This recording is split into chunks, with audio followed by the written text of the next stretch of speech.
Hi everyone, welcome back to another video from Tech for Gamers.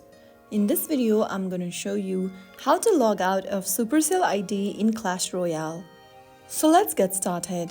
First of all, open up the Clash Royale app on your mobile device, and once you're in the game, tap on the menu button at the top right. In the expanded pop-up, click on Settings and then click on the Connected button inside the Settings menu.